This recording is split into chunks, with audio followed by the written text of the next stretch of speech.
अस्सलाम वालेकुम। तबलीगी जमात के खिलाफ मीडिया और कई लोग कई टाइम से जो षड्यंत्र कर रहे थे और जो उनका ट्रायल हो रहा था, वो होने की वजह से मंजर ये आ गया है कि मनसा के जो राज ठाकरे जी है, उन्होंने तो ये बयान दे डाला कि जमातियों को गोली मार दो। जिन जमातियों का इलाज करवाना चाहिए उनको कहा जाता है कि गोली मार दो। अब ये मेरे वजह से मेरे हिसाब से भड़काऊ भाषण होगा, लेकिन दूसरे लोगों के लिए नहीं है। गोली मार दो उनको। तो मेरा बोलने का मतलब यह कि हमारी नजर में तो आप सर एक सेक्युलर और मुसलमानों के मोहब्बत करने वाले उनके लिए, और आज आपने ऐसा बयान दे दिया कि जमातियों को गोली मार दो। और सर वो थूकने वाला वीडियो, वो नोट लगाने वाला वीडियो, ये सब आपको देखने चाहिए। आपको सर आपकी जानकारी में थोड़ी प्रॉब्लम है। ये सब पुराने वीडियो है।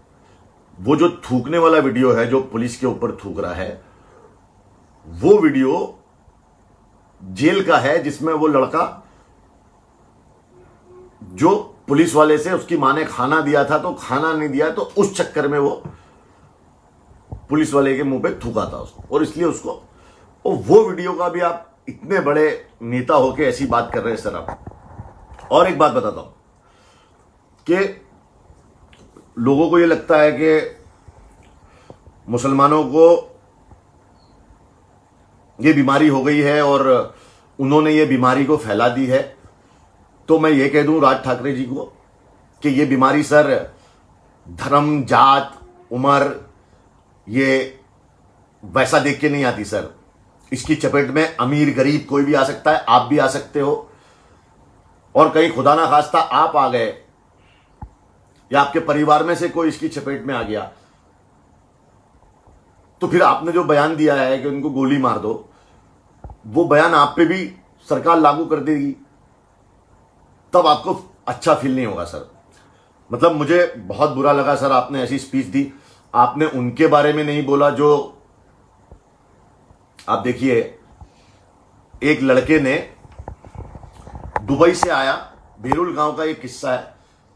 वो दुबई से आया, दुबई से आने के बाद उसकी मां का देहांत हो गया था, इसलिए आया था वो। उसने 13वीं का खाना रखा। 13वीं के खाने में 1500-2000 लोगों को बुलाया। वो अब भी उसका टेस्ट किया गया तो वो लड़के के साथ उसके परिवार के 10 लोगों को कोरोना पाया गया है, और जितने लोग वो भोजन खाने आए थे 1500-2000 लोग, वो 2000 लोग कितने लोगों से मिले होंगे और वो कितने लाखों से मिल लिए होंगे, तो इसका मतलब तो कयामत आ गई है, अब तो सब मरने ही वाले। लेकिन एक ही तबके को लेके लोग, जमात को लेके, और ऐसे देखिए, जो वो लोग आए थे वहां से, वो अपना वीजा लेके आए, अपना पासपोर्ट दिखा के आए। उनका एयरपोर्ट पे ही चेकिंग होना चाहिए था। यहां पे सरकार की गलती है, एयरपोर्ट पे उनका चेकिंग नहीं किया और वहां पे ये लोग आए, लॉकडाउन कर दिया, वो लोग फंस गए। ठीक है, मैं मानता हूं। और आपका उसके बारे में क्या ख्याल है कि मोटा भाई के जो सारे रिश्तेदार थे, मरकज में रहने वाले छुपे हुए लोग, और वहां पे फंसे हुए श्रद्धालु मोटा भाई के लिए प्रार्थना करने गए थे, वो कम से कम 1800-2000 लोगों के लिए प्राइवेट बस मोटा भाई ने की, और वो बस गुजरात उनके घर घर पहुंच गई बिना चेकिंग के। तो ये 2000 लोग कितने लोगों से मिले होंगे और कितने लोगों से उन्होंने, तो आप सोचिए सर। लेकिन कोई भी इनके बारे में कुछ नहीं बोल रहा है। बोले कौन? बोले मुसलमानों को टारगेट कर दो, इनको कुछ भी बोल दो। तो सर ये नफरत भरा चलन अच्छा नहीं लगता। और गोली मार दो सर, उनका इलाज होना चाहिए, उनको गोली, वो भी भारत के नागरिक है, और अगर वो बाहर से आए तो वो भी हमारी भारत की जिम्मेदारी है सर। और हम ऐसे वक्त में भारतीय अगर एक दूसरे को इस तरह वायरस को हिंदू मुसलमान बना दिया है सर, इसका कोई धर्म नहीं है सर, इसकी कोई जात नहीं है, इसको जिहादी नाम मत दो, इसको मुसलमान मत बनाओ, क्योंकि ये अच्छा नहीं लग रहा है सर। जो कितने बड़े बड़े मुसलमान, कितने, I know lot of Muslim brothers and lot of sisters, they are doing lot of good works for humanity right now, अपनी जान को खतरे में डाल के बाहर लोगों के लिए वो कर रहे हैं।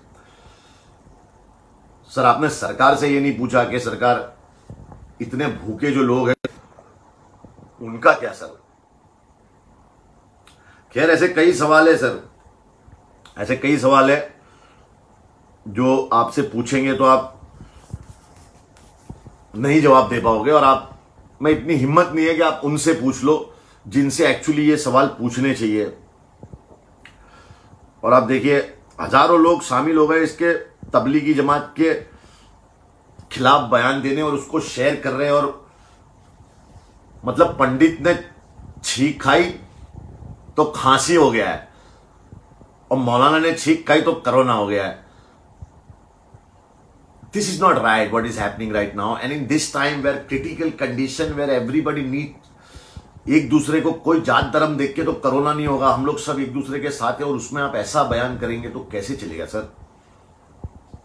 सारे मुसलमान भाइयों को इनका ये बयान कंडम करना चाहिए, और राज साहब को हमारे मुसलमानों से और जमातियों से माफी मांगनी चाहिए कि आपने ऐसे टाइम पे हम लोगों को गोली मारने की बात कही सर। ये आपके मुंह से अच्छा नहीं लगता सर।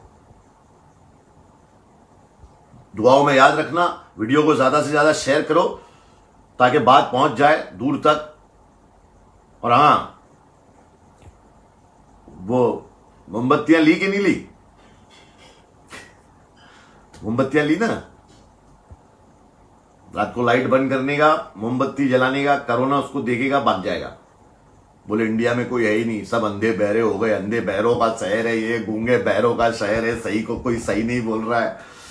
माय गॉड, मतलब गलत को लोग सही बोल रहे हैं। और फेसबुक पे, ट्विटर पे, इंस्टाग्राम पे यार क्या नफरत दिखा रहे हो यार। मतलब मेरे भी कुछ दोस्त लोग मतलब ऐसी ऐसी बातें लिख रहे हैं यार। कोई एक आदमी को कोरोना हो गया, या 10 को हो गया, 50 को हो गया, उससे सरदार जी को हो गया तो सरदार कम्युनिटी को आप ब्लेम नहीं करोगे। केरला में लोगों को हो रहा है तो तमिलनाडु के उनको ब्लेम नहीं करोगे। यहां गुजरातियों को हो गया, उनको, मुसलमान को हो गया, अभी इनको ब्लेम दे दो कि ये पकड़े गए मरकज में, ये वो। मतलब दिस इज वेरी रॉन्ग। और ट्वीट भर गए इससे यार, ट्वीट पे ट्वीट। लोग, मेरे भी दोस्त लोग कई मतलब ट्वीट कर रहे हैं यार। मेरे को लगा कि वाह भाई वाह, अब मुझे पता चला कि तुम मुझसे कितनी मोहब्बत करते हो। क्या बात है। दुआओं में याद रखना, और अल्लाह के जिक्र का जुबान पे स्वाद रखना, और अपने आंख और कान खुले रखना।